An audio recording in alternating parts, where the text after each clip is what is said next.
You won't believe how far this officer went when he dragged a pregnant black woman across a gas station parking lot. In this video, we reveal the shocking events that spiraled out of control and the powerful twist that turned the entire police department upside down. Stay until the end to see how one courtroom moment changed everything forever. It all started on a quiet Saturday morning in a small Georgia town called Hillcrest Grove. The sun was just beginning to. The birds were chirping and the world felt peaceful. But inside a local gas station, chaos was about to unfold in a way no one could have predicted. 32-year-old Danielle Taylor was 7 months pregnant. She was glowing with life, full of joy and excitement for her first child. Her husband, Judge Michael Taylor, had just left for a weekend legal conference upstate. Danielle decided to drive to the nearby gas station for some snacks and prenatal vitamins.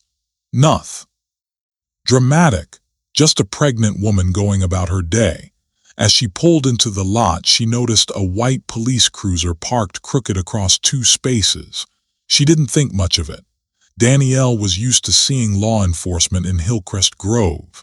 She parked her sedan in the open space next to the cruiser, got out slowly and walked carefully toward the store. But inside that cruiser, Officer Ryan Caldwell was watching. He was a young white officer with only 2 years on the force. Himself like a war general, he believed in showing dominance and believed that anyone who did not instantly show respect was a problem. Ryan watched Danielle exit her car. He saw a black woman with a hoodie and leggings. He saw her belly, but what he did not see was a threat. He saw a target. Danielle entered the store. She greeted the clerk with a smile, grabbed a bottle of water and a pack of trail mix and walked to the counter. The store clerk, an older man named Louis. Danielle laughed and said she was counting down the weeks. She paid in cash and headed back out the door. That's when Officer Ryan Caldwell made his move. He stepped out of his cruiser, walked briskly toward her and barked out a question that stunned her. "Why are you walking like that?" he asked. "You high or something?" Danielle paused. She looked at him in confusion. "Sir, I am just pregnant," she said. That answer triggered something in him. Maybe it was her tone. Maybe it was her refuse to sound afraid. Maybe it was just his own twisted sense of power. But without warning, Ryan told her to stop and put her hands behind her back. Danielle laughed nervously. "Excuse me," she asked. "You are resisting," he snapped. Danielle took a step back. "Sir, I did nothing wrong," she said. That was all it took. Ryan grabbed her by the wrist. Danielle screamed. He twisted her arm behind her back and yanked her forward. Her water bottle fell. The bag tore. Trail mix spilled. Resisting, he yelled. "I am pregnant," Danielle cried. "Please do not hurt my baby." Louis, the clerk inside, saw everything through the window. He ran outside, shouting at the officer to stop. But Ryan pushed Danielle down to her knees, then dragged her across the pavement toward his cruiser. "You want to act up in public, you gonna deal with the consequences," he growled. Danielle was sobbing. She could barely breathe. She was 7 months pregnant and terrified. As Ryan reached for his for backup, another voice cut through the chaos.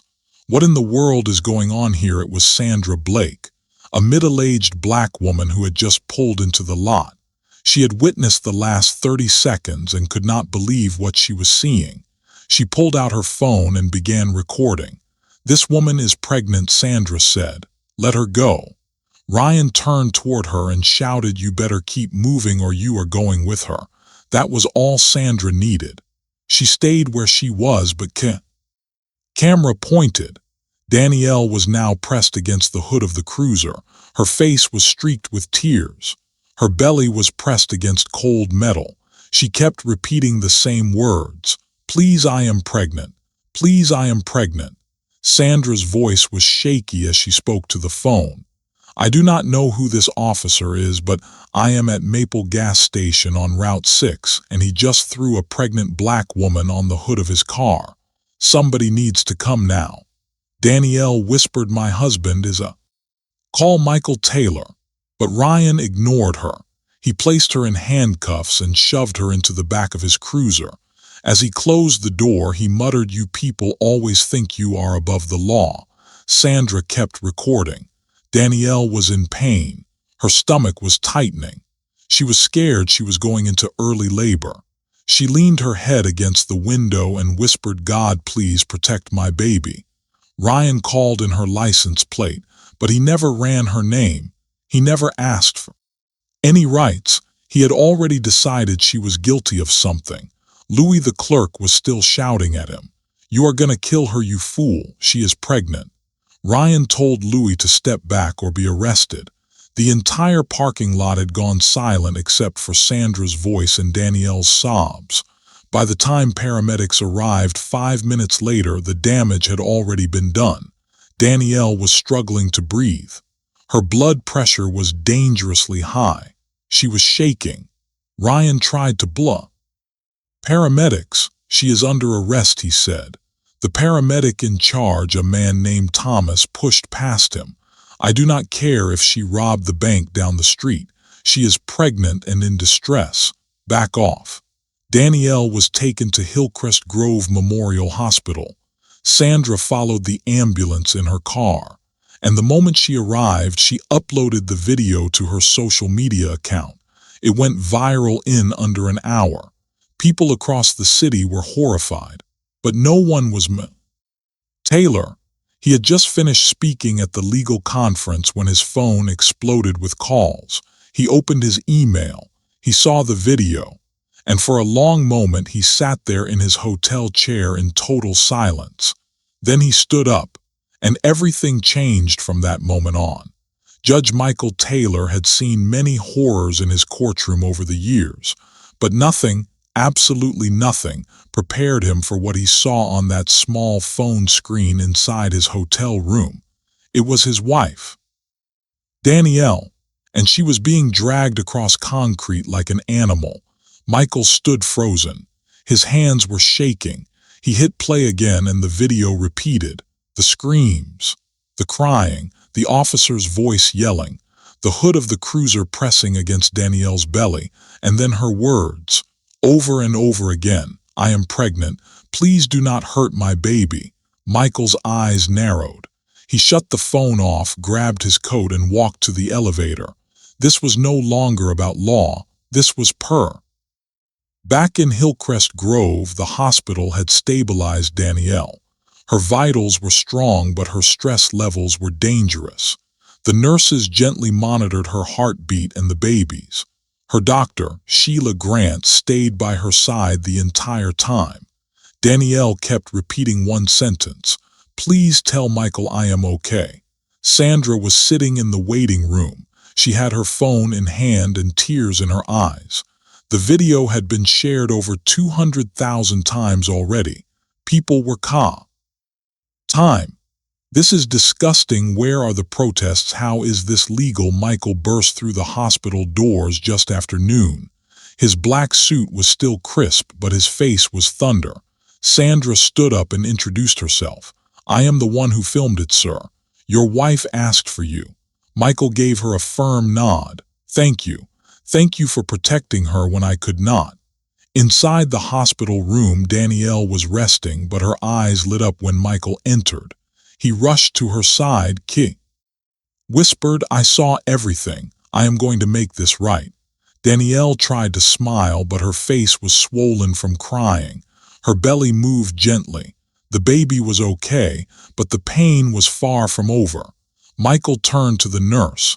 Did the officer say what he was arresting her for? The nurse shook her head. No, sir.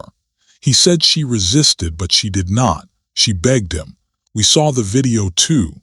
Michael stepped into the hallway and dialed a number. This is Judge Michael Taylor. I need the pull. Hillcrest Grove Station. Now. Across town at the Hillcrest Grove Police Department, Chief Leonard Briggs was halfway through a ham sandwich when his secretary buzzed in. Sir Judge Taylor is on line 1. Leonard sat up. Patch him through. The phone clicked and Michael's voice came through cold and sharp. "Leonard, this is not a social call. I saw what one of your officers did to my pregnant wife this morning. His name is Ryan Caldwell. He dragged her across a gas station lot like 7 months pregnant, Leonard." Leonard took a deep breath. "Michael, let me look into it. Maybe it was a misunderstanding." Michael's voice got even quieter. "If that man is not suspended within the next hour, I will file a formal federal complaint with the Georgia Judicial Review Board. I will also notify the district attorney and open a personal civil rights case from my bench." Leonard's tone changed instantly. "Understood. I will handle it." But Michael was not finished. "Out, you knew this officer had complaints before. You are done." The line went dead. Chief Leonard looked pale. He turned to his assistant. "Call Caldwell in here now." Meanwhile, Danielle was moved to a private recovery suite. Michael stayed by her side. He did not cry. He did not panic. But his silence was powerful. Danielle squeezed his hand. "You do not have to go to war for me," she said. Michael looked at her. "War found us. I am just answering the door." Back at the station, Caldwell walked in with his badge clipped and sunglasses on his collar. He was still smug, still cocky. He had no idea who Danielle was married to. Leonard stood from his desk. "Ryan, you are suspended, effective immediately." Ryan laughed. "For what?" "Arresting a shoplifter who got mouthy." Leonard threw a file across the desk. "That was Judge Taylor's wife you manhandled, and she was not a shoplifter. She paid in cash. There are receipts. There is video. You messed up." Ryan's jaw dropped. "She lying." She resisted. Leonard shook his head. "That woman was 7 months pregnant, and you dragged her face down in public. I got a judge calling the DA. I got media camped outside. You are lucky I do not fire you today." Ryan's voice trembled for the first time. "You are suspending me over some video." Leonard pointed to the door. "Get out and turn in your badge." Ryan stormed out. That night, every major network had the story. The viral video played on repeat. Civil up. Activists were calling for charges, but the real pressure was coming from the legal world. Judge Michael Taylor was not an ordinary man. He had allies, and he had reach. By morning, the mayor had released a statement. The governor's office issued a call for an internal investigation, and the police chief called for an emergency press conference.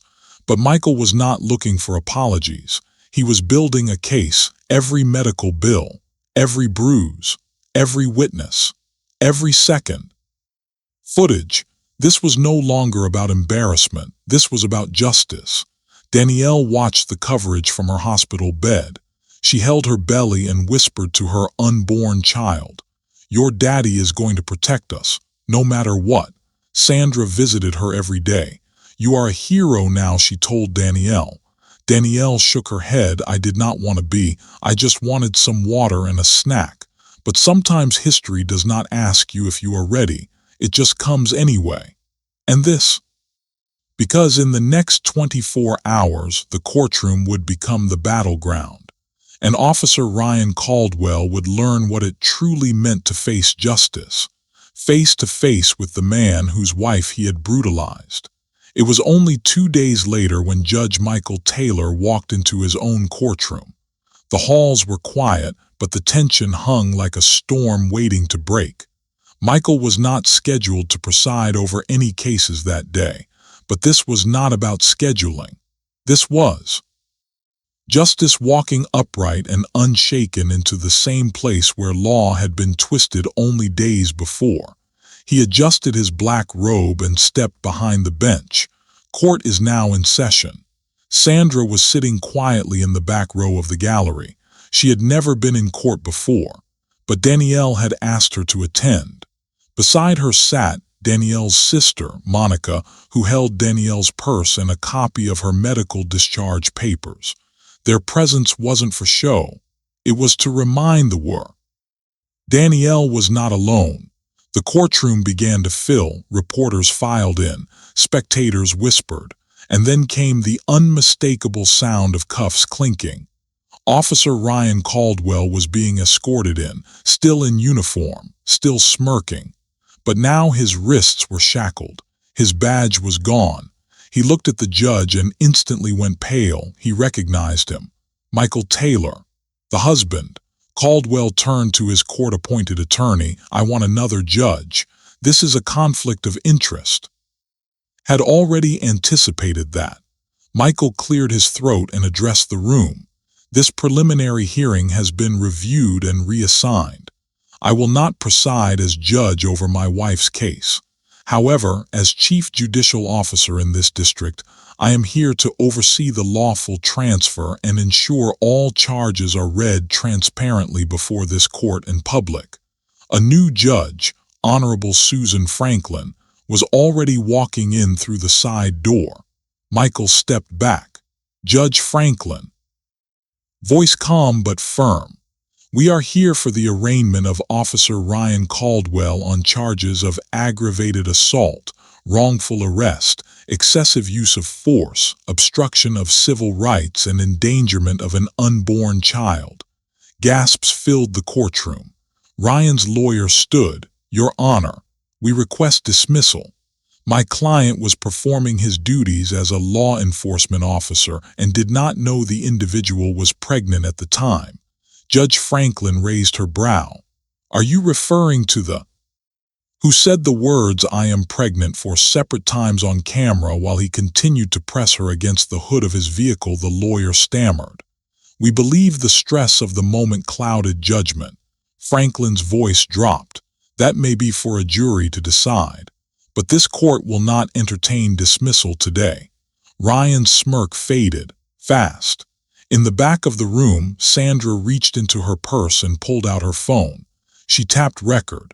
She wanted the world to see what happened when justice finally stood its ground. The courtroom technician played the video on the evidence screen, the same one Sandra had filmed. Michael watched without blinking. Danielle's voice echoed through the chamber. "Please, I am pregnant. You are hurting me." Franklin shook her head and turned to Ryan.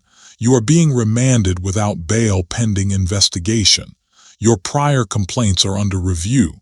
Your badge is suspended, and you will wear an ankle monitor until further notice." Ryan turned red. Like he wanted to scream. But instead he cursed under his breath and stared down at the floor. Outside the courthouse, protesters had already gathered. Black mothers, veterans, church leaders, students, they all held signs. "Justice for Danielle, protect black women, pregnancy is not a crime." That evening, Michael and Danielle sat in their living room. The curtains were drawn. Their baby's ultrasound photo was pinned to the refrigerator. Michael rubbed Danielle's feet and looked her in the eye. "This is not over, you understand that?" Danielle nodded. "I know." He paused. "This might get ugly. There are people who will say you provoked him, that you were suspicious, that you lied." Danielle's voice was steady. "Let them. The truth is on our side." Michael leaned in and kissed her hand. "I will never let them bury your story." By morning, Sandra's court footage had already hit 1 million views. Celebrities reposted it. Influencers shared it. Former officers even stepped forward to. Caldwell had a history of hostility. One said he once slammed a teenager's head against a patrol car for not having ID. Another said he mocked a woman who miscarried in his cruiser after a rough stop. Suddenly, Ryan was no longer just a cop. He was a symbol, a symptom of something deeper. But so was Danielle. And now she was fighting not just for herself, but for every woman who had ever been dehumanized while carrying life inside her. The district attorney. Conference for the following week. Rumors swirled that Ryan might face federal charges, and that a deeper investigation into the Hillcrest Grove Police Department was underway. Meanwhile, Judge Susan Franklin assigned the case to a public court with full transparency. She requested live-streamed hearings and made all non-sensitive documents public record. Danielle's case had become a national moment, a mirror, and America was looking at its police, at its courts, at its soul. The outrage stood one quiet, determined woman, pregnant, healing, unbroken. The morning sun crept through the blinds of Danielle and Michael's home, casting a soft light across their living room. It had been 4 days since the courtroom bombshell. 4 days since Officer Ryan Caldwell had been dragged in front of Judge Susan Franklin and remanded without bail. But the storm was only beginning. That morning, Danielle sat quietly at the kitchen table with a cup of peppermint tea in. Body still ached from the bruises. Her belly, now visibly rounder, moved slightly as the baby kicked. Michael watched her from the kitchen sink. "You okay?" Danielle nodded softly, just thinking about what happens next. Before Michael could reply, his phone rang. Unknown caller. He hesitated, then answered. "This is Michael." A deep voice spoke on the other end. "Judge Taylor. This is Special Agent Theodore Benson with the Department of Justice Civil Rights Division. We're reaching out to you. Your wife directly. We'd like to schedule an in-home visit." Michael's eyes narrowed. "What is this about your wife's case has triggered a review into systemic abuse within Hillcrest Grove Police Department. We believe Officer Caldwell may not be acting alone." Michael's grip on the phone tightened. "When we're on the way now. We'll be there in 15 minutes. Danielle looked up from her tea, eyes locked on Michael. "Who was that federal agent's? Civil Rights Division." Danielle's breath caught. "They're coming here," Michael nodded. "They think this goes deeper than just Ryan Caldwell." 15 minutes later, a black SUV parked discreetly outside their home. 2 men and 1 woman stepped out. All wore suits, all carried briefcases, and all had serious, deliberate faces. Michael met them at the door. Agent Benson extended his hand. "Judge Taylor, Mrs. Taylor, thank you for meeting with us." Danielle invited them inside. The agent set up at the dining table what looked like a portable recording device. Benson leaned forward. "We are here off the record, at least for now. What we need from you is everything. Every detail, every interaction, every instinct you had during that stop." Danielle took a deep breath and began. She described the initial turn signal, the flashing lights, the aggressive tone, the demand to get out, the sharp pain in her wrists, her cries about the baby, the pressure on her abdomen, the cold hood of the car, the laughed. Threat. She didn't cry, not once. Agent Benson listened in silence. His jaw clenched slightly when she described being called a liar. When she explained how Officer Caldwell ignored her medical bracelet, the female agent beside him scribbled something in all caps. Then Benson opened his folder and slid a photo across the table. Danielle blinked. "That is Officer Travis Hodges, Caldwell's former partner. 2 complaints were filed against them last year for excessive fall. One case involved a black mother with her son in the car. The second was buried. We are reopening both." Michael leaned forward. "You believe they were targeting women. We believe they were targeting women of color, particularly those who were alone and vulnerable." Danielle looked down. "So this wasn't random." Benson's voice was calm. "We do not believe so. That's why we need your help. And your testimony." Danielle nodded. "I will testify, whatever it takes." The agents left with copy. Video, Danielle's hospital report, and a full statement. Before leaving, Agent Benson paused at the door. "There are some people in this town who won't like what we're doing. They'll say this is a witch hunt. They'll say this is about revenge, but it's about rights. It's about truth. And we intend to uncover all of it." That night, the story hit the national news. CNN, NBC, BET, even local conservative outlets. Pregnant woman dragged by officer sparks federal Beside Danielle on the couch, he looked at her, then at her stomach. "Our baby is already making history." Danielle smiled softly.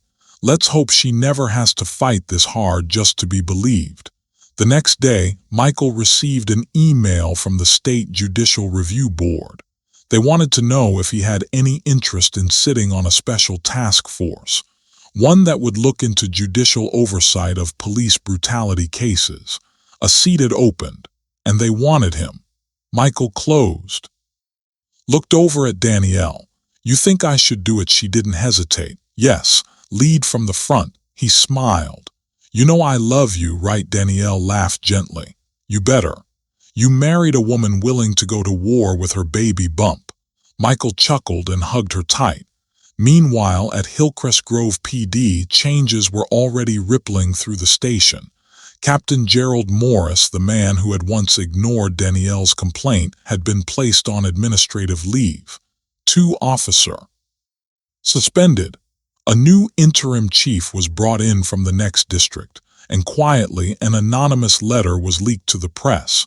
It accused several officers of covering up misconduct, of deleting bodycam footage, of intimidating victims into silence. No one knew who sent it, but Danielle had a good guess. It might have been someone inside who had finally had enough. As days turned into a week, the town of Hillcrest Grove changed. Murals appeared overnight downtown. One show.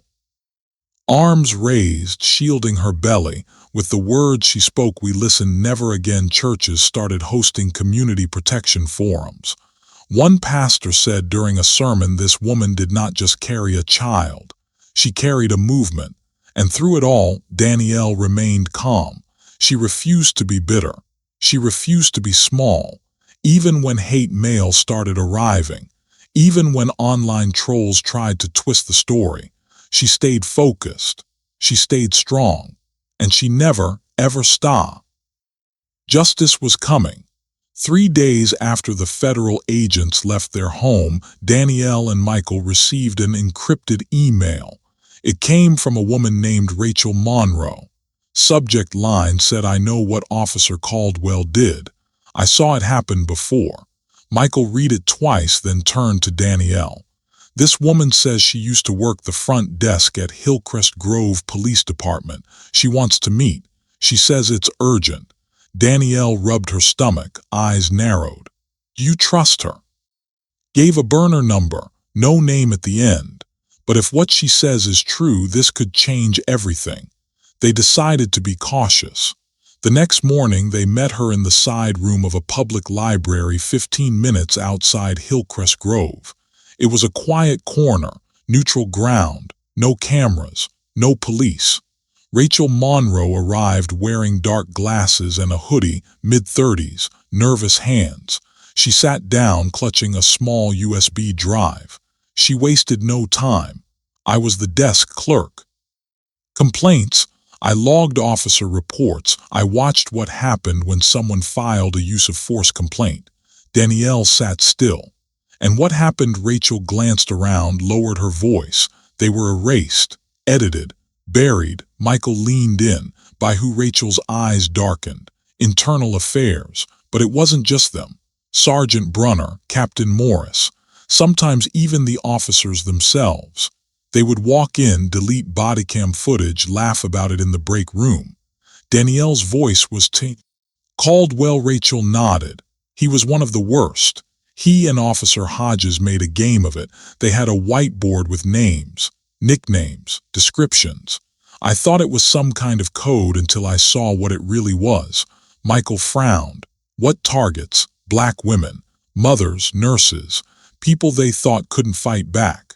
Rachel slid the USB across the table. There's footage, files, copies of deleted complaints I saved on my own drive.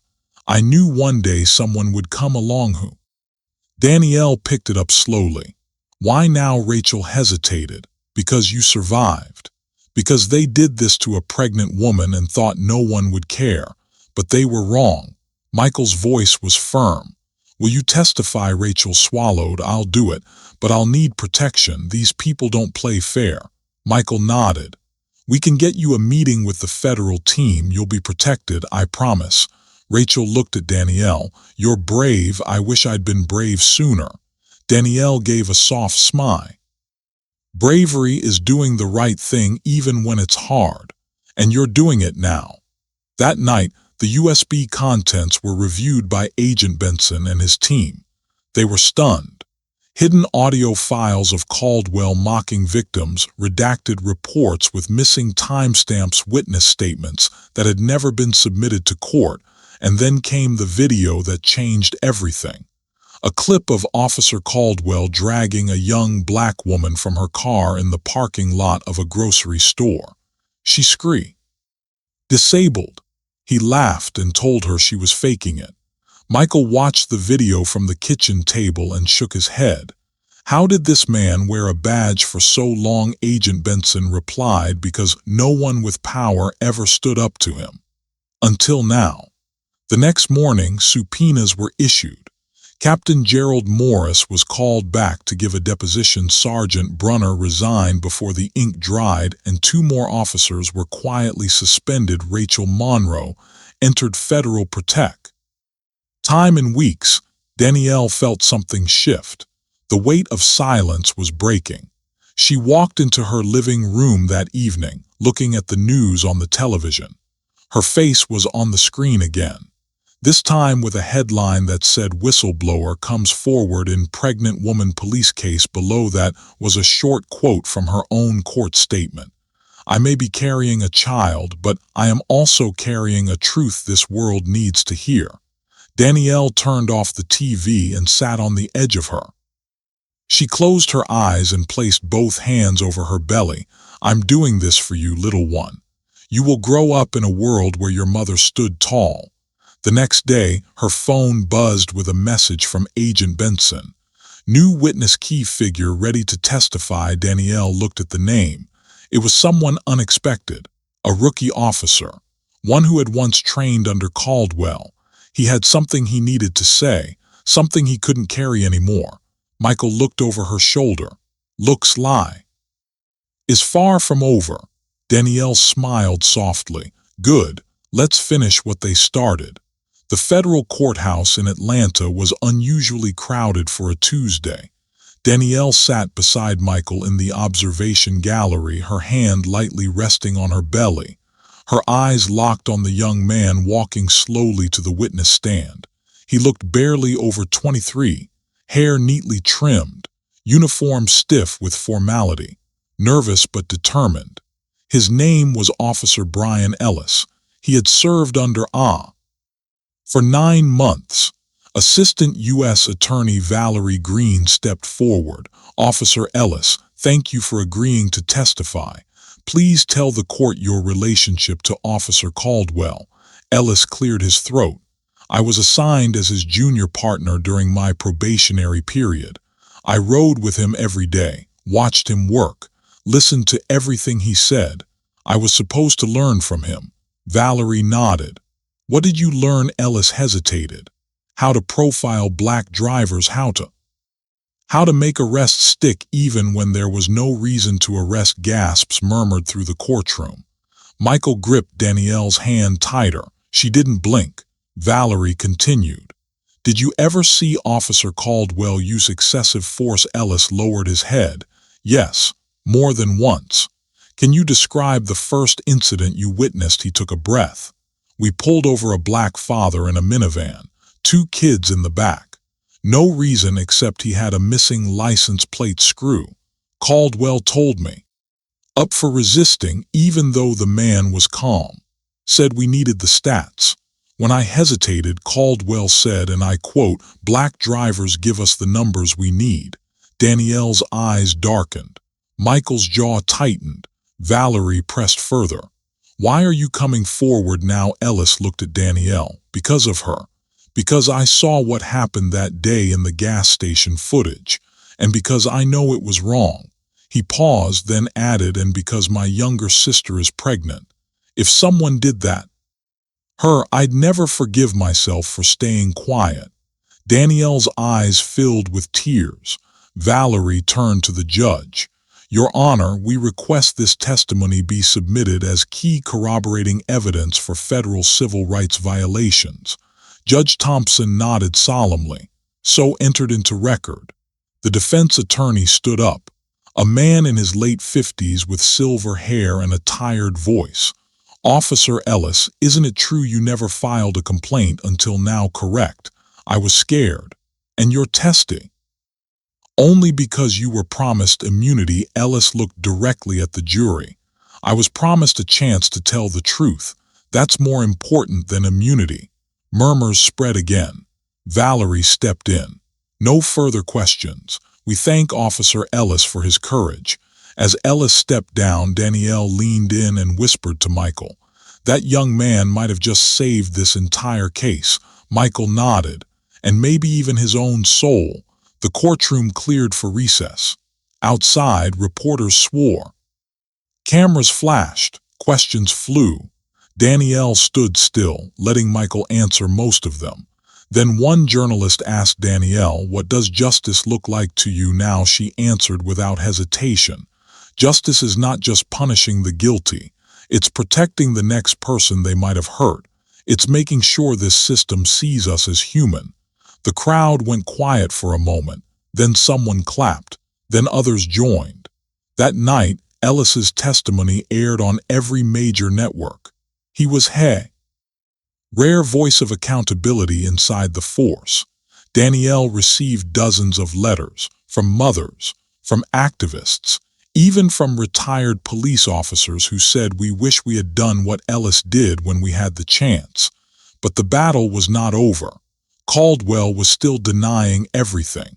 And more disturbing, his legal team filed a motion claiming that Danielle resisted arrest and endangered her unborn child. They were trying to shift blame. Michael slammed the folder on the table at Hall, turning this into her fault. Again, Danielle remained calm. "Let them try.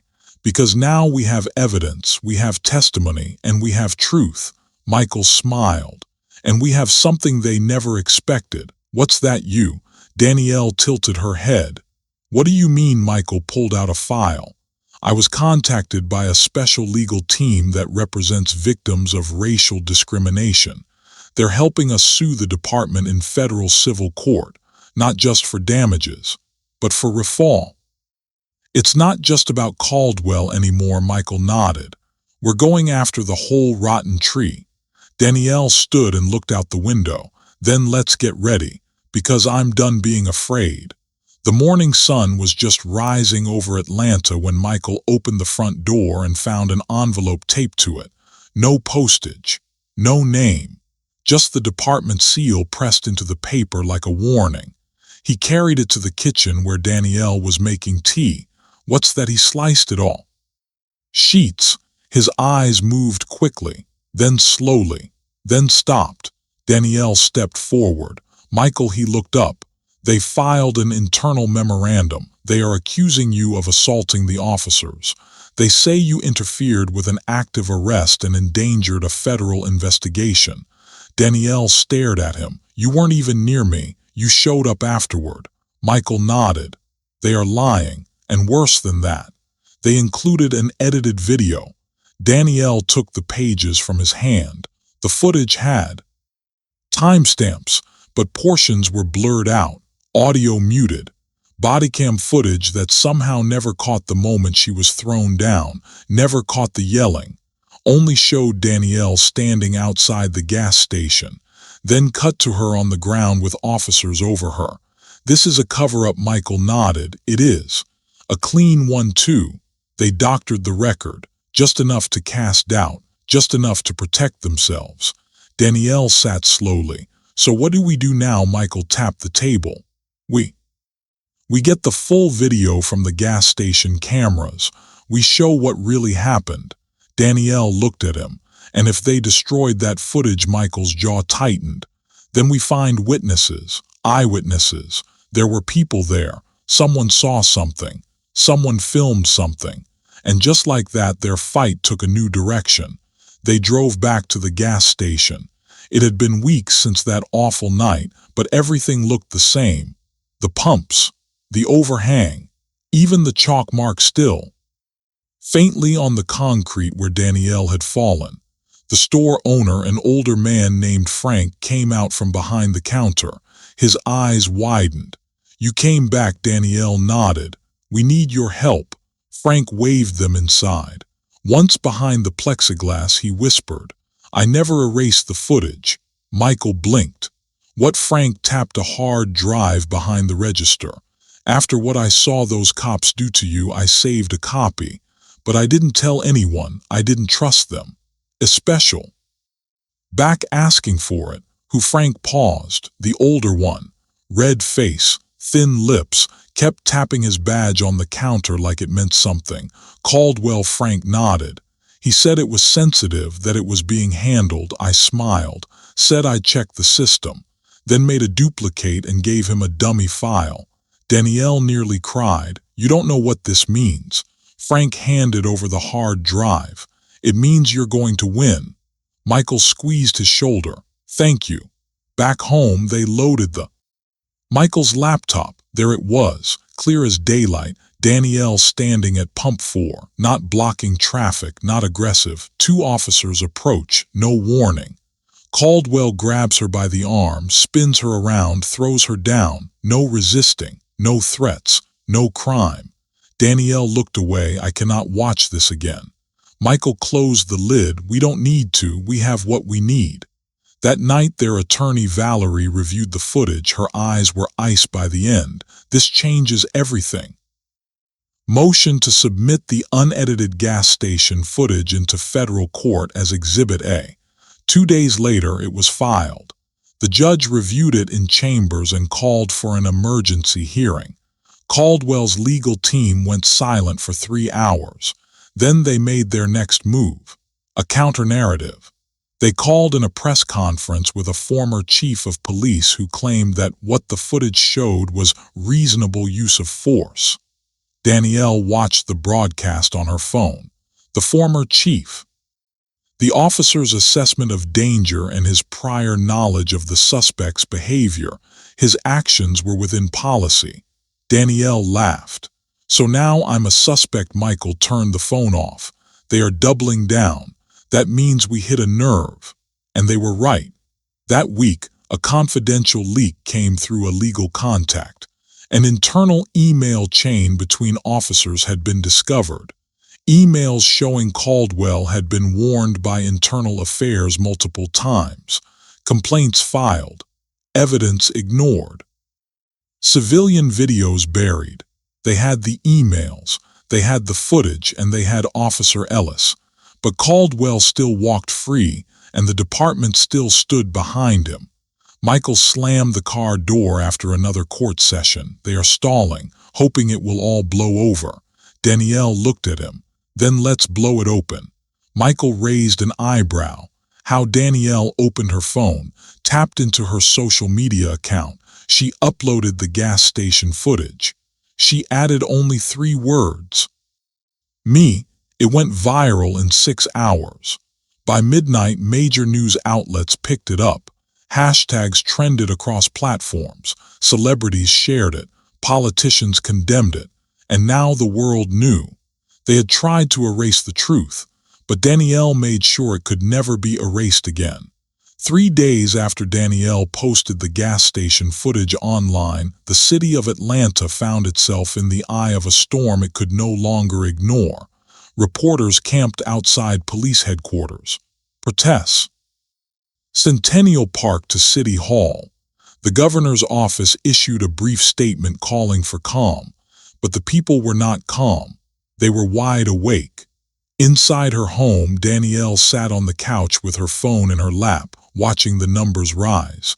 20 million views, 400,000 shares, 800,000 comments.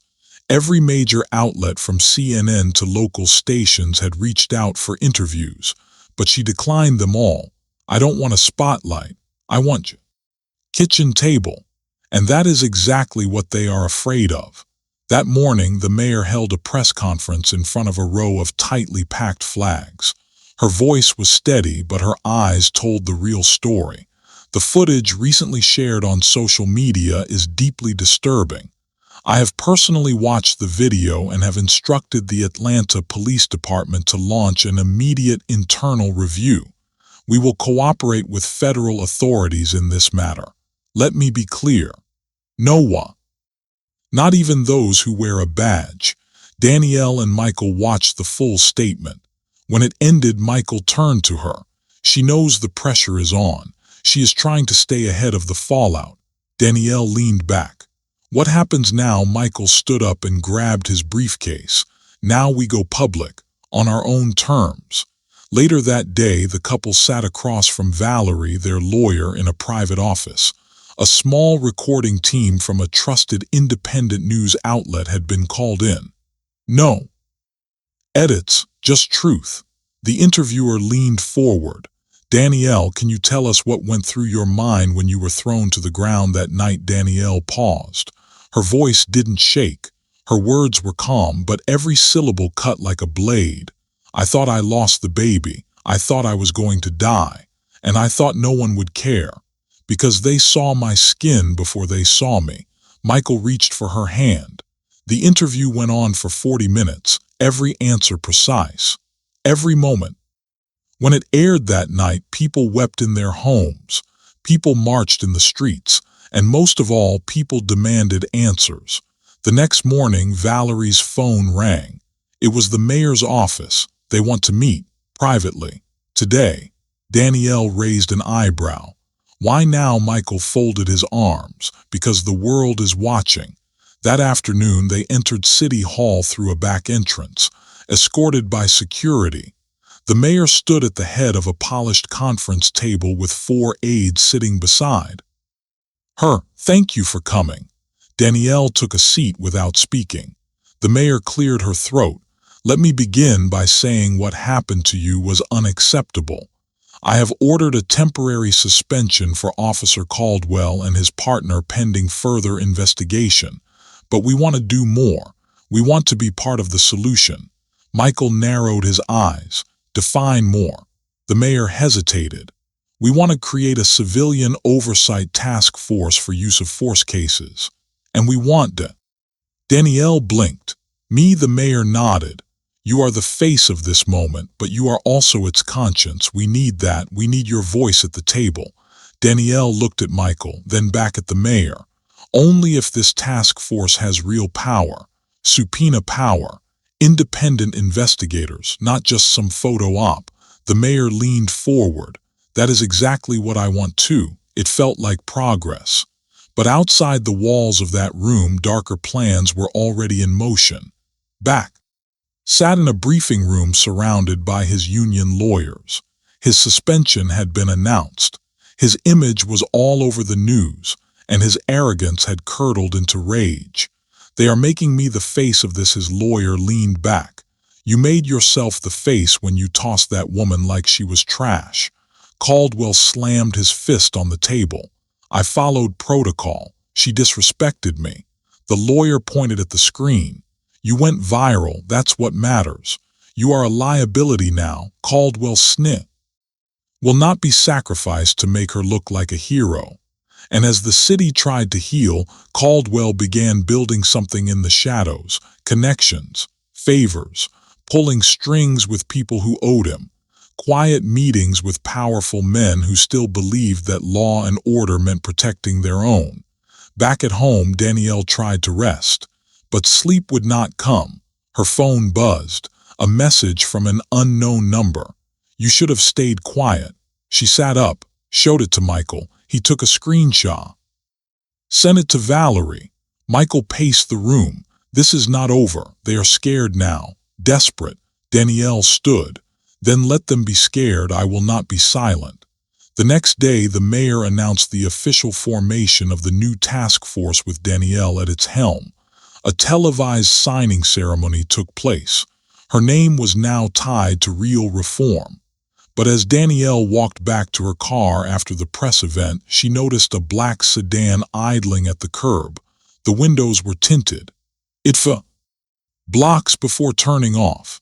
She said nothing to Michael that night, but she double-checked the locks before going to bed. What they did not know was that Officer Caldwell had already started working on a plan that would shake the courtroom to its core. And what came next would test every part of Danielle's faith, her marriage, and her resolve. Weeks passed, and the courtroom was where all eyes had turned. What had once been a quiet case in the background of the city's chaos had exploded into a battle for justice that no one could ignore. Danielle and Michael sat side by side, each feeling the weight of what was at stake.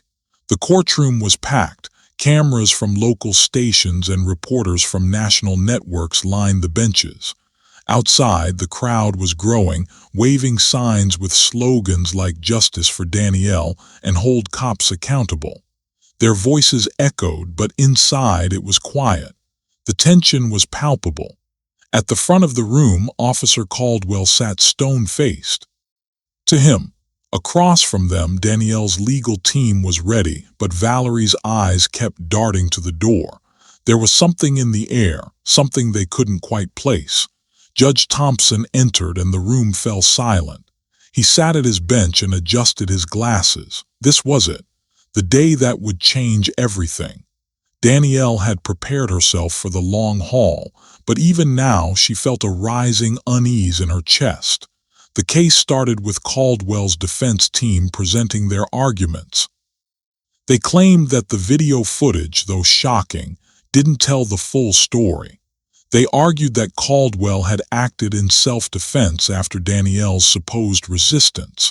They presented new evidence, a fabricated report that suggested Danielle had been verbally aggressive. The crowd in the courtroom murmured, but it was clear that the defense's attempt to paint Danielle as the aggressor wasn't convincing anyone. Still, the defense had one powerful ally: the mayor's office. They had been trying to spin the case from the start, positioning Caldwell as a victim of public opinion rather than a perpetrator. And now their efforts were starting to show. Then Danielle's attorney, Valerie, stood up. She walked calmly to the podium. Her voice was steady, but there was a sharpness to it, a tone that promised they would not back down. "Ladies and gentlemen of the jury," she began, "I want you to listen very carefully to the footage. The full footage, not the parts edited by the police department, but the footage from the gas station security cameras. Watch closely." She clicked a remote and the footage began to play once again. The same footage that had ignited the viral firestorm. The video where Officer Caldwell was seen throwing Danielle to the ground with no provocation. But then, something unexpected happened.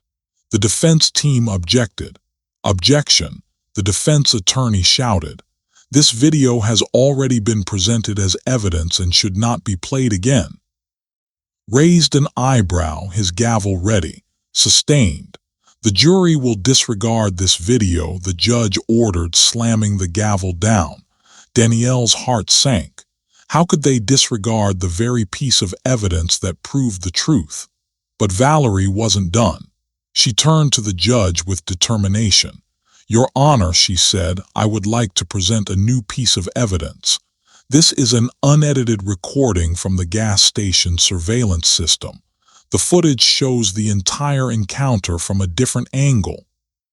It has not been tampered with. It shows the truth." She handed over the hard drive. The defense protested, but the judge looked at the new evidence and made a decision.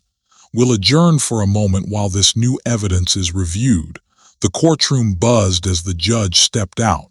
The crowd grew anxious and Danielle squeezed Michael's hand. "Is this it?" Michael whispered, his voice tense.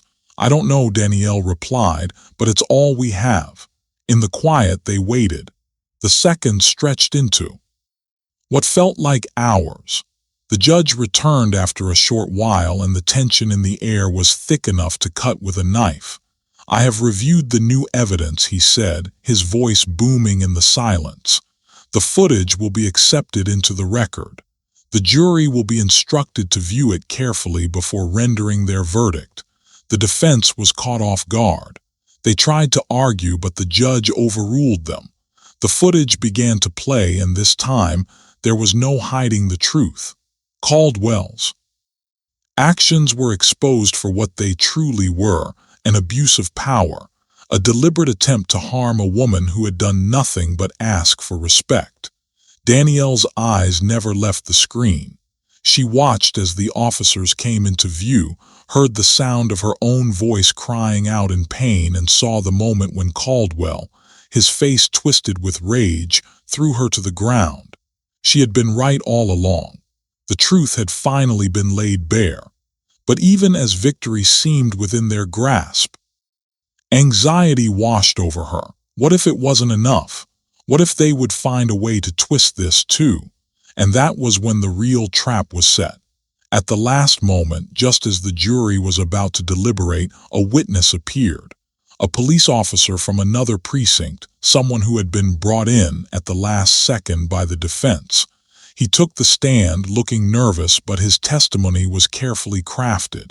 He claimed that the video footage had been doctored, that the footage had been edited after the fact to make Caldwell look guilty, and he pointed to specific moments in the video, moments that seemed suspiciously convenient for the defense. Danielle's stomach dropped. The trap had been laid. The defense was pulling every trick in the book to discredit the evidence, but they had one advantage, one that the defense couldn't manipulate. The public was watching, and the public was not going to forget. The courtroom had been rocked by the sudden twist. A surprise witness had just testified that the video evidence might have been tampered with. The defense team wore smug expressions. Danielle and Michael, however, sat frozen. It felt like the truth had been twisted yet again right in front of them. But while the courtroom boiled in silence, something else was happening outside. The people were not staying quiet. As soon as the fake testimony hit the news, public fury exploded. Across every social media platform, people were posting side by side comparing original viral video and the so-called doctored version. Influencers, legal experts, and independent video analysts began pointing out the inconsistencies in the defense's narrative. They broke the video down frame by frame. The truth became clearer and clearer. This was not a manipulation. This was justice in motion. And now the public was demanding more than just justice. They wanted accountability. Outside the courthouse, a crowd had swelled into the thousands. The protests, shouting now, they were organized. They had signs, megaphones, and loudspeakers. News helicopters hovered above as chants filled the air. Say her name, Danielle Parker, say her name, Danielle Parker. Meanwhile, inside the courtroom, Danielle's legal team was working non-stop to discredit the sudden testimony from the defense's surprise witness. Valerie was relentless. "Your Honor," she said firmly, "we believe this witness has been coerced into offering false testimony. We request that he be under oath with independent counsel present. We also have an independent video analyst ready to testify regarding the authenticity of the footage." The judge paused. His eyes darted toward the jury, then toward the growing tension beyond the courtroom doors. He could hear the chanting, even through the thick walls. "The court will reconvene tomorrow," he finally said. "Until then, all evidence and witness testimonies will be reviewed in chambers." As court adjourned for the day, Danielle were led out by security. Reporters shouted questions. Protesters reached out just to touch her hand. Strangers were crying in the streets. Some held signs with pictures of her bruised face beside the words, "We believe you." That night, Danielle could not sleep. She watched the footage again and again, feeling everything all over. But now she wasn't crying. She was preparing. By morning, the city had changed. Local radio and TV shows were flooded with callers. Journalists now stood firmly behind Danielle. Even public officials began releasing careful statements of support, afraid of being on the wrong side of history. Then, just before court resumed, the biggest twist dropped. A whistleblower came forward. His name was Thomas Graham, a technician from inside the police department's evidence management team. He contacted Valerie's office anonymously at first, saying he had information that would prove crucial. They arranged a private meeting. shook them to their core. Thomas explained that the supposed edits on the footage were planted by someone inside the department. He had the logs. He had the login records.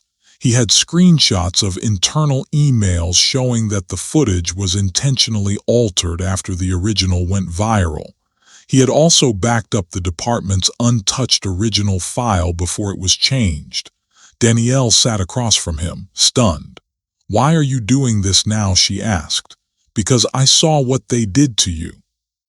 "Couldn't sleep since then," he said. "My wife is pregnant. I kept imagining it was her on that ground." Valerie immediately moved to get Thomas placed under protection. By the time court resumed, everything was set.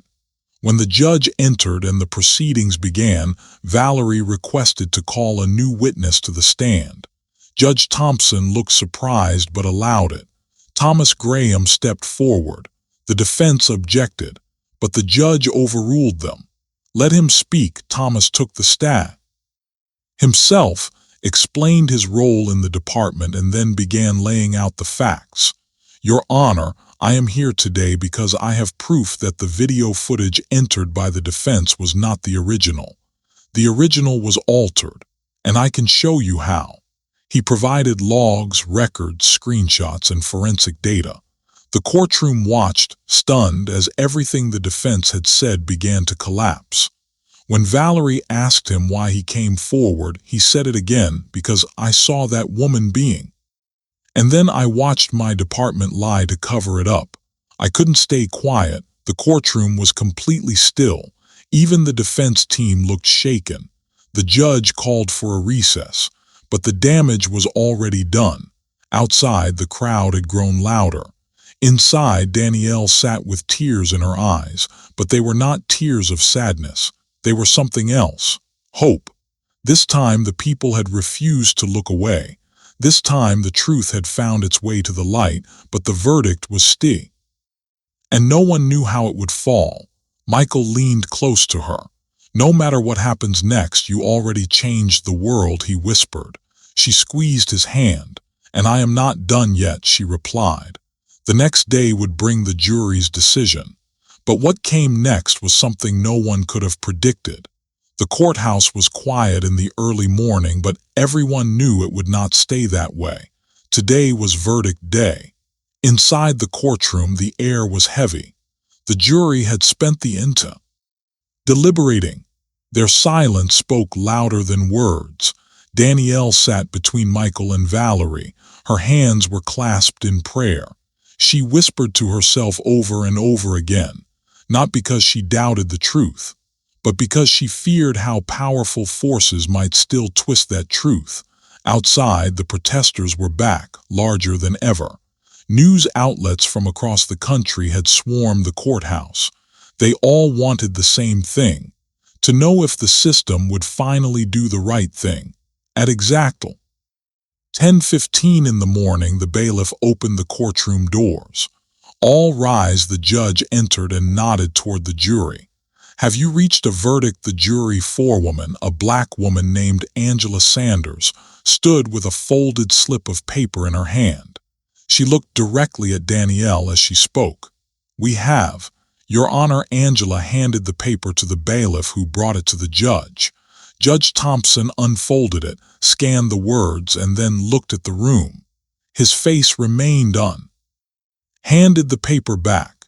"You may read the verdict." Angela cleared her throat and began in the matter of State of Georgia versus Officers Richard Evans and Brian Cutter on the charges of excessive force, evidence tampering, false reporting, and attempted obstruction of justice. "We, the jury, find both defendants guilty on all counts." The silence only lasted half a second. Then it broke open like a wave. Gasps, cries, shouts of joy. People sobbed in the gallery. Reporters scratched. Moment. Valerie clutched Danielle's shoulder tightly. Michael stood up and hugged his wife. She broke down in his arms. Outside the building, the crowd had already begun to celebrate. The news spread in seconds. The chant that had filled the streets for days now turned into celebration. Say her name, Danielle Parker. Say her name, Danielle Parker. Back inside the courtroom, the officers stood frozen. Their legal team was stunned. Judge Thompson turned to them. Sentencing will be scheduled. The week. Officers Evans and Cutter are hereby remanded into custody. The courtroom erupted again. Officers rushed in to place the two men in handcuffs. As they were led away, Danielle watched them closely. There was no hatred in her eyes, just quiet justice. After the courtroom cleared, Danielle was taken outside. The crowd saw her and a roar rose that shook the pavement. She stepped up to the microphone, cameras flashing all around her. She took a breath, looked out into a sea of white, some black, all united in one cause. Thank you, she began. Thank you for standing with me when I could not stand. Thank you for fighting with me when I was too weak to fight. This was never just about me. This was about all of us. The crowd cheered. She continued, we are not done, because there are more stories like mine, more women who are silenced, more men who are dragged and disrespected. This time justice knocked down the door, but next time we should not change, and we will not stop until we get it. She stepped back. The crowd applauded like thunder. Even reporters were clapping. People were hugging strangers. It felt like history was being written right in front of their eyes. Michael stood proudly behind her. Valerie wiped her eyes. They had all gone through hell together, but they had made it out. Later that night, Danielle sat on her porch with Michael. No cameras, no lights, just the two of them. I feel like I can breathe, whispered. He wrapped an arm around her shoulder. You did more than survive. You made sure others would too. In that quiet moment, a single text came through to her phone. It was from Thomas Graham. Thank you for being brave enough to speak the truth. You gave me the courage to do the same. Danielle stared at the message. This is not over, she said. It's just the beginning. But even as the city celebrated, something was stirring in the background. Someone had been watching the entire trial for the shadows, and they were not happy, because what Danielle did had exposed more than just two officers. She had cracked open a system, and those hiding in the cracks were ready to strike back. What came next would test everything Danielle thought she had won, because this victory had drawn powerful enemies into the light.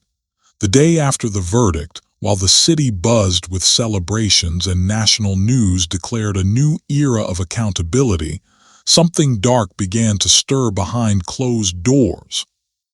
In a dimly lit office deep inside a state administrative building, four men gathered around a mahogany table. They were not dressed in uniforms, but they wore the badge of power. State security consultants, former intelligence officers, political fixers. Their identities were unknown to most of the public. Their job was simple: contain fallout. The room was tense. No one smiled. One man, older, his voice gravelly from years of bourbon and secrets, finally broke the silence. What happened if they let her testify? Another leaned forward, his fingers steepled together. The judge embarrassed them. The officers flipped. And now the entire operation is exposed. A third, a younger man in a crisp blue suit, scrolled through footage on his tablet. This woman, Danielle Parker, is everywhere. Morning shows, internet articles. Youth groups are using her story. Churches are preaching it from the pulpit. If we do not act now, we lose control. The older man nodded slowly. To activate Phase 3, they all turned toward the door. A fifth person entered, a woman, blonde, sharp eyes. She placed a single folder on the table and spoke with calm precision. Target identified, pressure points mapped. We begin with her husband outside in the real world. Danielle was unaware of the storm building.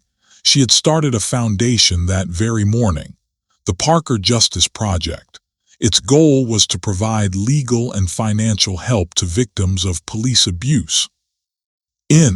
Celebrities were endorsing her. Journalists were requesting interviews around the clock. Michael returned to work, only to find his courtroom office had been mysteriously ransacked. Files missing, laptop erased, nothing stolen, just cleared. He reported it immediately. But within hours, a story hit the web. Michael Parker under investigation for misconduct. It was false, clearly. But it spread like fire. Danielle confronted the station behind the report, but they claiming anonymous sources. Valerie, watching from her office at the mayor's office, slammed her phone down. She had seen this play before. This was the machine at work. Later that night, Danielle received a call. It was from Thomas Graham. His voice was shaky. "Danielle, I was just told to withdraw all internal affairs complaints linked to the officers in your case. They threatened to reassign me to a traffic division in a rural county if I don't comply. This thing is deeper than we thought." Danielle sat in silence. She realized then. The system was fighting back, and it was fighting dirty. She looked at Michael, who was holding their son asleep in his arms. They won the battle, but the war had just begun. The next morning she received a subpoena, not for her case, but for a new investigation against her husband. Someone had planted evidence, emails, bank transfers, phone records. It was a classic takedown, discredit the woman by smearing the man. Danielle called. Tears. Valerie said firmly, "We fight back. We hire the best lawyer in the country," and that is exactly what they did. In flew Richard Calloway, a legal bulldog from Chicago, known for ripping federal prosecutors apart in court. He wore cowboy boots in the courtroom and carried a single fountain pen. First thing he said was they picked the wrong couple to mess with. Calloway uncovered that not only were the allegations baseless, but that they had been constructed from within a hidden task, funded by a secret account inside the Department of Public Safety. The deeper he dug, the more faces he found. Judges, state senators, businessmen, all of them invested in maintaining silence. Danielle stood at a press conference days later. The microphones were back, but her tone was sharper now.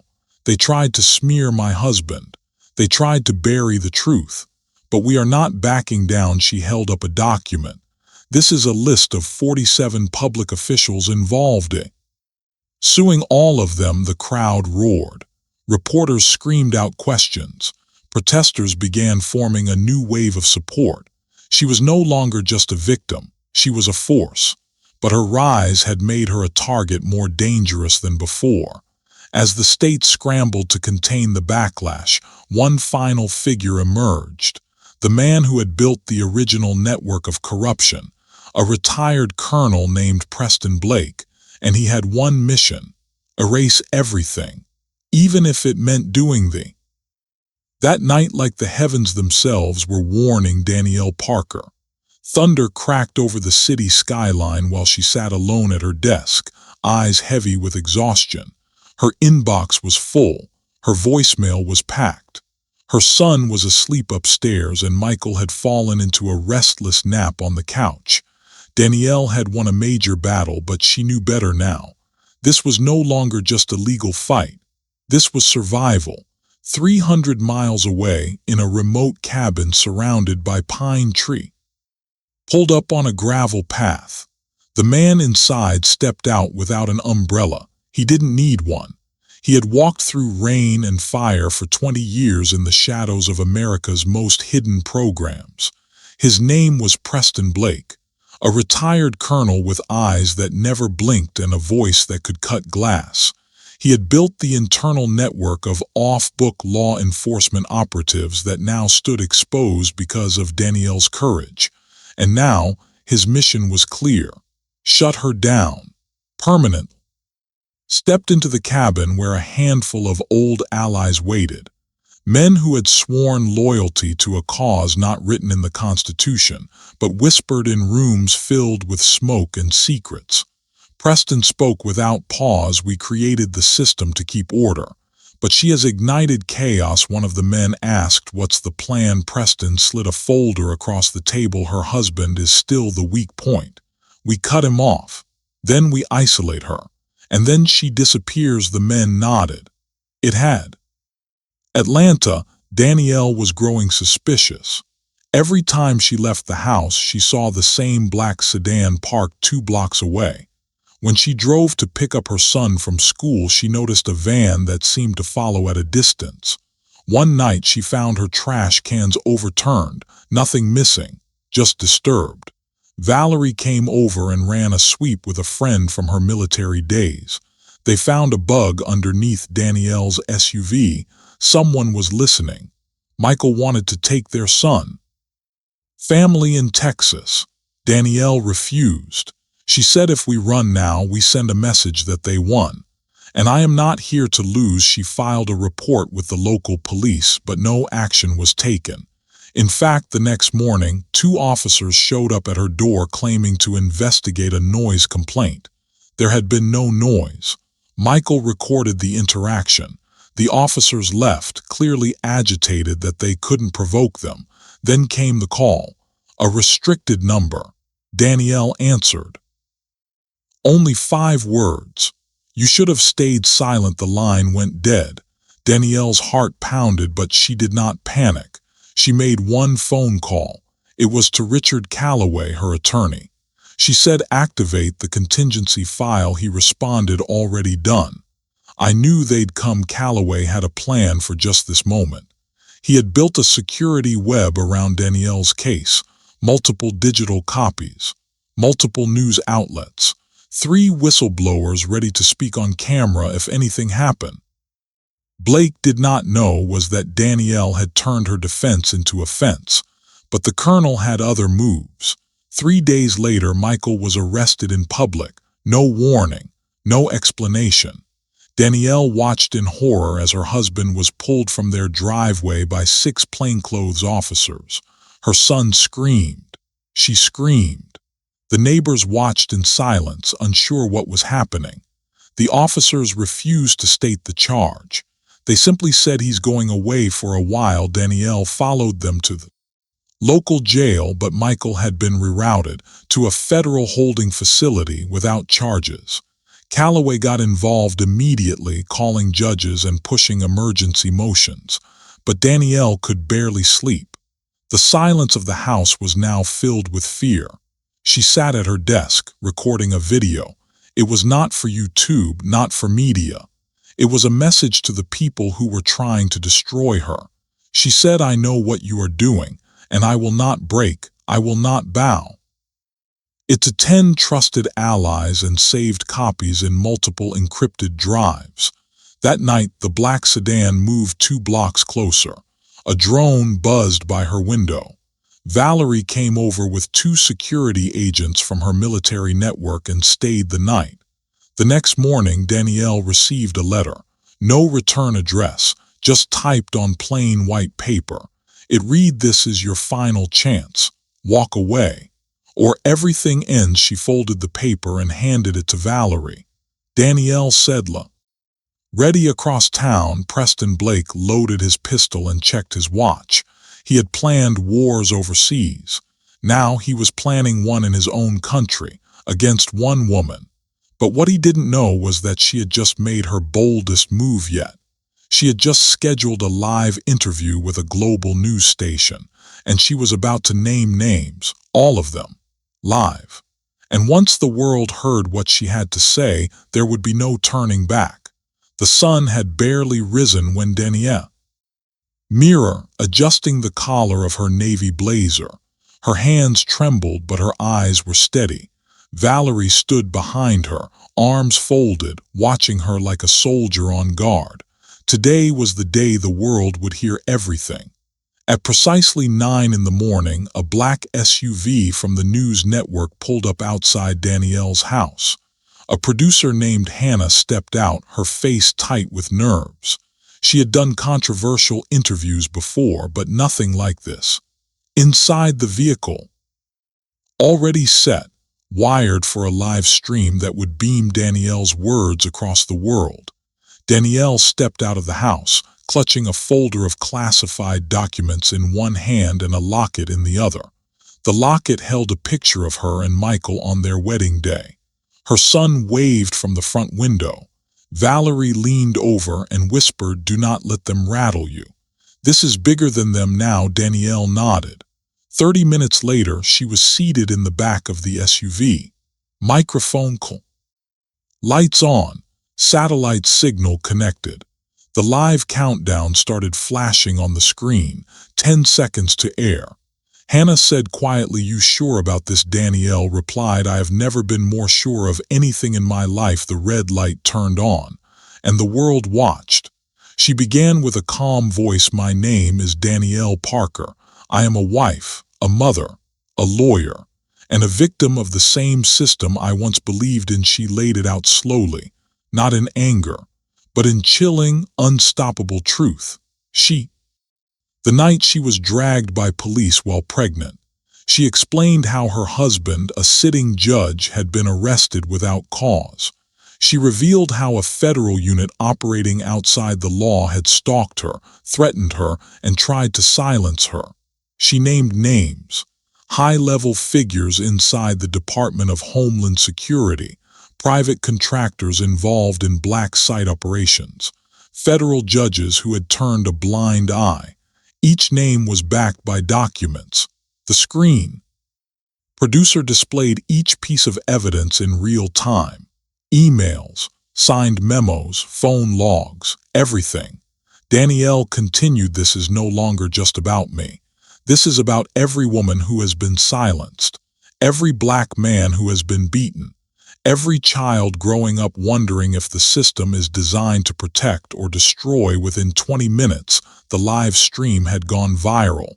Over 7 million viewers. Hashtags exploding across social media. Newsrooms in Los Angeles to air her feed. Inside the federal bunker where Preston Blake had been monitoring the situation, alarms blared. Staff scrambled to cut the satellite feed, but it was too late. The video was mirrored across thousands of servers. It could not be erased. Blake cursed under his breath. One of his men asked, "What now?" Blake replied coldly, "We moved to final containment." He authorized a mission. 5 men, plain clothes, no identification. Find her, detain her, and if necessary. Atlanta, the stream ended after 45 minutes. Danielle closed with these words, "I have risked everything because silence is no longer survival. It is complicity. I will not be complicit. And if something happens to me or my family, the world will already know why." The stream went dark. The SUV pulled away quickly, heading to a safe location coordinated by Valerie. They had less than 20 minutes before a response would come. Valerie drove. Danielle sat silent, whispered, "It's begun." 3 blocks behind them, a black van turned the same corner. Inside were men who had no names, men who had erased people before. But this time they were being watched. Because as the live stream had gone viral, something unexpected happened. A group of retired federal agents who had once served with honor recognized the truth in Danielle's words. They had seen signs for years: corruption, hidden operations, untraceable orders, and now one of their own. Named Jacob Barnes, a former NSA investigator, picked up his phone and made a call. He said, "Mobilize everyone. She is not going to die like this." Within minutes, calls went out to former agents, military veterans, and even honest law enforcement officials. Danielle had become a symbol, and symbols are dangerous to those in power. The SUV pulled into a safe house owned by one of Valerie's oldest friends. Steel gates, security cameras, bulletproof glass. Enemy controls the sky. A surveillance drone hovered above. Inside, Danielle spoke directly into a secured camera feed. She said, "If they come, we record everything. We go live again. We tell the world every single move they make." Michael's attorney called. Michael had been moved again, this time to a facility in Kansas. No charges filed, just held. Danielle's voice cracked. "For the first time they are trying to break me," Valerie said. "Then we break them first, and that is when the door." 3 hard pounds, followed by silence. Valerie drew her weapon. Danielle froze. This was it, the moment they had feared. But when the door opened, it was not the enemy. It was Jacob Barnes, and behind him were 6 former agents, fully armed and ready to fight for justice. Jacob said, "We believe you, and we are here to protect you." Danielle collapsed into a chair, tears falling freely. She had told the truth, and finally, someone believed her enough to stand beside. Was not done, and the next move he would make would change everything. Danielle sat in the corner of the safe house's dim living room, staring at the wall. Her hands were wrapped around a mug of lukewarm tea she had not touched. Jacob Barnes and the former federal agents took shifts checking the perimeter, scanning for drones, watching the sky. Valerie had not sat down since they arrived. She paced the floor, checking cameras, reinforcing locks, making silent calls to people she weight in the room was thick. At precisely 2:16 in the afternoon, the signal dropped. All cameras went black. The Wi-Fi was cut. Cell towers in the area jammed. Jacob's walkie crackled with static and then died. He looked at Valerie and said 2 words, "They are coming." No sirens, no warning, just silence, and then the world exploded. The front of the house blew inward with a shockwave that shattered every window. Tear gas canisters clattered across the floor. Flames licked up the curtain. Shouts echoed through the haze. Federal agents in black gear stormed the house with military precision. Danielle dropped to the floor coughing. Valerie pulled her behind the kitchen counter, shielding her with her own body. Jacob and the others returned fire. This was not an arrest. This was an execution order. Valerie shouted, "We need to move now." Jacob nodded and pointed to the back entrance. "Go. We will hold them." Danielle screamed, "No, not without you." Jacob looked at her with fear. "Said you started this. You finish it. Get to the public. That is the only way this ends." Valerie grabbed Danielle by the arm and dragged her toward the back door, coughing through the smoke. Behind them, the firefight intensified.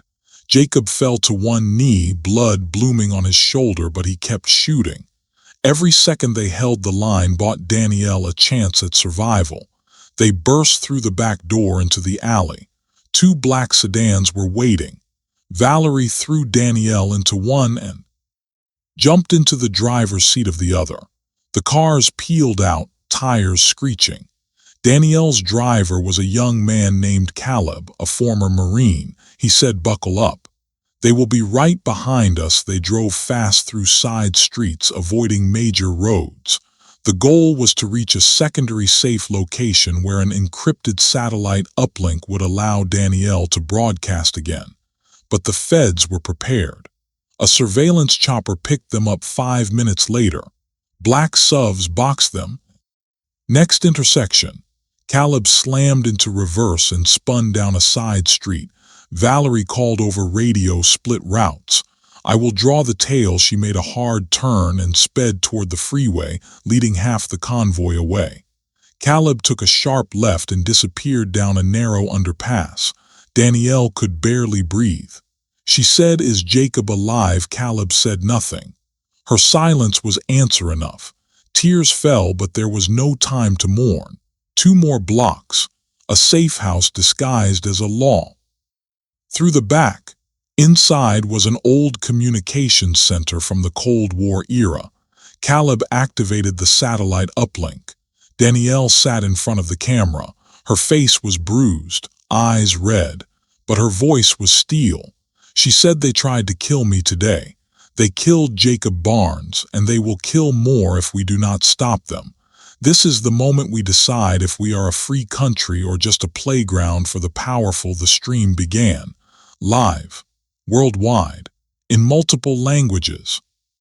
Was uploaded and shown in real time.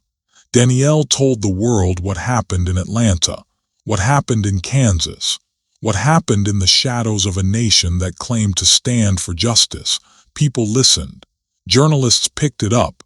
Senators began calling emergency meetings. But then came the unexpected blow. a broadcast from Preston Blake. He stood behind a podium with the seal of the Department of National Integrity. He said Danielle Parker is a fugitive. She is spreading false. Footage is doctored. The agents involved in today's operation were killed by her armed accomplices. She is to be considered armed and extremely dangerous. Gasps filled newsrooms across America. The villain had flipped the script, but Danielle was ready. She had one more card to play. She reached into her bag and pulled out a USB drive. Inside was a recording, Michael's voice, in a secure government room, leaking details of a shadow project called Echo Hammer, an operation. Congressional approval. The recording played. Michael said they run black sites in Kansas, Utah, and New Mexico. They experiment on people. They detain without cause, and they operate without oversight. I have seen the documents. Danielle stared into the camera and said, now ask yourself, who do you believe? The man trying to silence me, or the judge who risked everything to protect the truth? The feed ended, and the world changed again, because within 10 minutes the hashtag was trending #1 worldwide. 20 major media outlets demanded independent investigations, and one powerful senator named Rebecca Graham, once silent, issued a call for congressional hearings. The House had burned. The safe house was gone. But Danielle Parker's voice had survived the flames, and for the first time in weeks she felt something real: hope. But the war was not over, because Preston Blake still had one weapon left, and he was preparing to use it. A weapon. Silence, but to erase. Preston Blake stood in his high-rise office overlooking Washington, D.C. The city shimmered in the late afternoon sun, but his eyes were fixed on a digital display on the wall. It showed a real-time heat map of the internet. Danielle Parker's video was spreading like wildfire. He turned to the man standing behind him, a man in a charcoal suit with no name and no badge. Preston asked, how bad is it? The man said, 70 million views in the last 42 countries. We lost control of the narrative. Preston clenched his jaw. She should have been erased in that raid. The man replied, there is one more option. The Echo Hammer Protocol.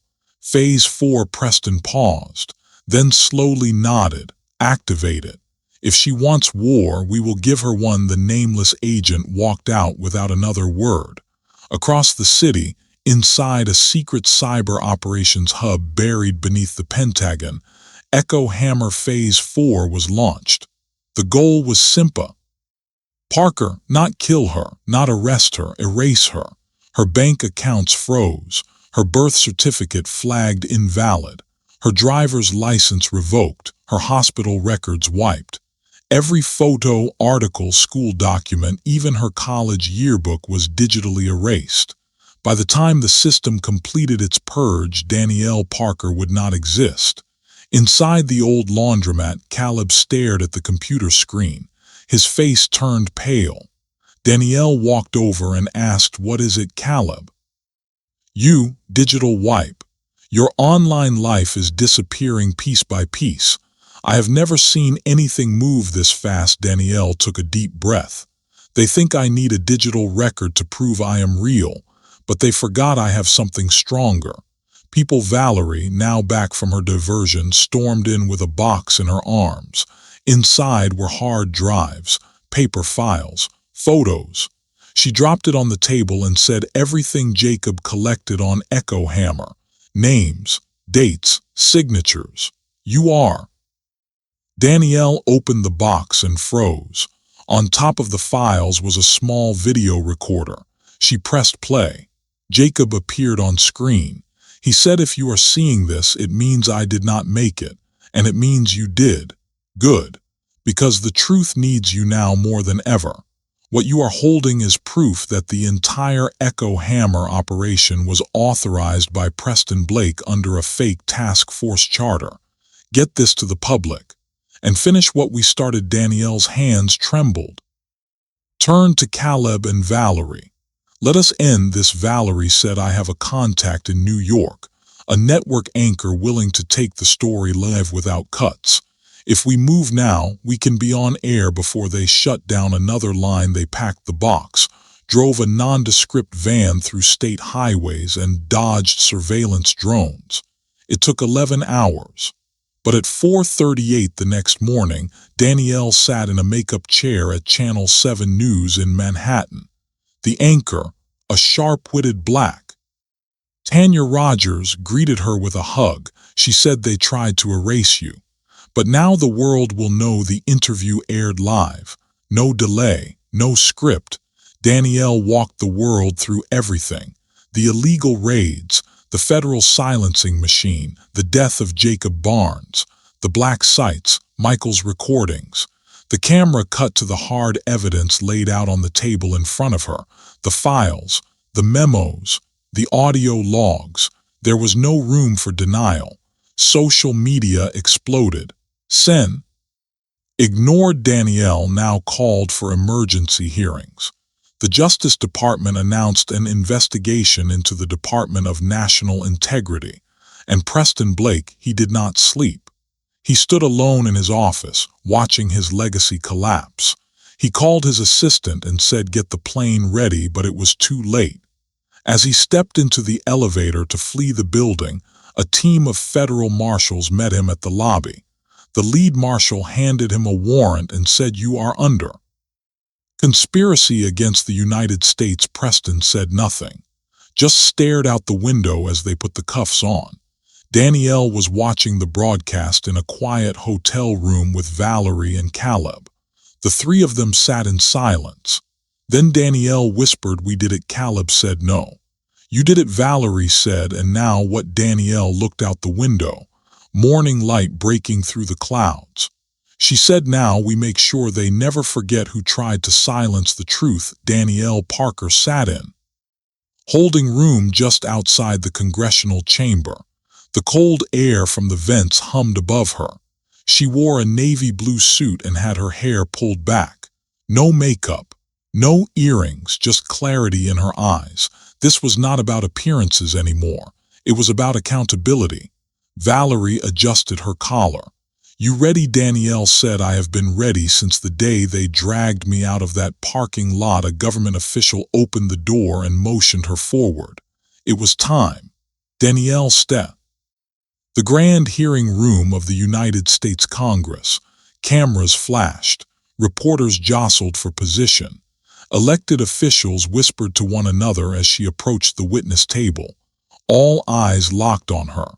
Senator Richard Haverson, chairman of the Oversight Committee, cleared his throat and said, Miss Parker, you have the floor. Danielle adjusted the mic and took a slow breath. She began, my name is Danielle Parker. I am a nurse. I am a wife. And I am a black American who was dragged to the ground in front of her family by men who swore to serve and protect. The room was silent. She continued, they said I fit a description. They said I was resisting. They said my husband was lying when he showed his badge. But what they really meant was they never expected someone like me to fight back.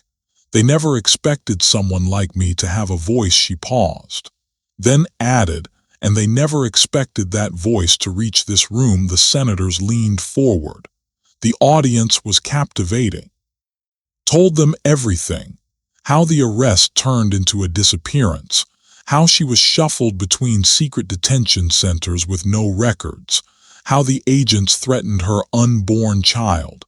How she survived with the help of whistleblowers, Jacob's sacrifice and Michael's bravery. She told them about Echo Hammer, the digital purging, the evidence, the cover-up, and finally she laid out the full chain of command, from Preston Blake down to the agents who slammed her onto the asphalt. The members looked stunned. Some looked ashamed. Senator Haverson leaned forward again and asked Miss Parker, what do you want from this committee? Danielle did not hesitate. I want justice, he asked. And what does justice look like to you? Danielle said, I want names released. I want every black site shut down. I want federal oversight on law enforcement data systems. I want people to know what was done in their name, she added, and I want my record cleared, my name restored, my life. Went on for 4 hours. The public watched in real time. Commentators called it the most powerful testimony in modern American history. By nightfall, Congress passed a motion to launch an independent task force with full subpoena power. But Danielle's fight was not done. That evening she received a visitor, a quiet man in a dark overcoat. He introduced himself as Elijah Mathers, former National Security Advisor, quietly retired after refusing to sign off on it. Handed Danielle a thumb drive. He said this has the real list, not just names, but the internal communications, the deals, the cover stories. Everything. Danielle asked why now. Elijah replied, because you did what I could not. You did not stay silent. That deserves support. Danielle held the drive in her hand. It felt heavier than it should have. She looked at Valerie. What do I do with this? Valerie replied, you already know the answer. Danielle called Tanya Rogers from Channel 7. Was one more story, one last interview. The next night, Danielle sat across from Tanya once again. The footage played in the background. Emails from high-ranking officials discussing secret operations. A message thread where one agent bragged about detaining a black pastor and altering his travel records to trap him on a no-fly list. Danielle looked into the camera and said they built a system to bury the truth. We just dug it up. Social media erupted again. But this time, outrage. It was action. Peaceful marches returned to city streets. Black churches held forums with local law enforcement. High school students recited Danielle's testimony in civics class. And for the first time in a long time, change felt possible. Danielle stood outside the courthouse weeks later with Michael. He had taken leave from his job to support her full-time. She asked, do you think it is over? Michael smiled softly and said no, but we are not running any. Then looked out toward the Capitol dome in the distance and whispered, let them come. It was a clear spring morning when the country came to a standstill. All eyes were fixed on the courthouse in Washington, D.C. Inside, the federal courtroom was packed with senators, journalists, activists, and victims. On trial were three of the most powerful men in law enforcement: Preston Blake, former National Security Director; Raymond Knox, data suppression architect; and Eugene Tucker, head detention operations. Danielle Parker sat in the front row, flanked by Michael and Valerie.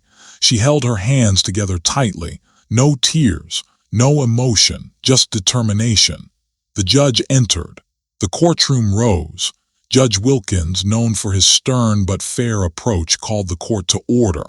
He looked directly at the jury foreperson and asked for the verdict. The room went silent. The foreperson stood. In the case of the United States versus Preston Blake, we the jury find. All counts. Gasps spread through the courtroom.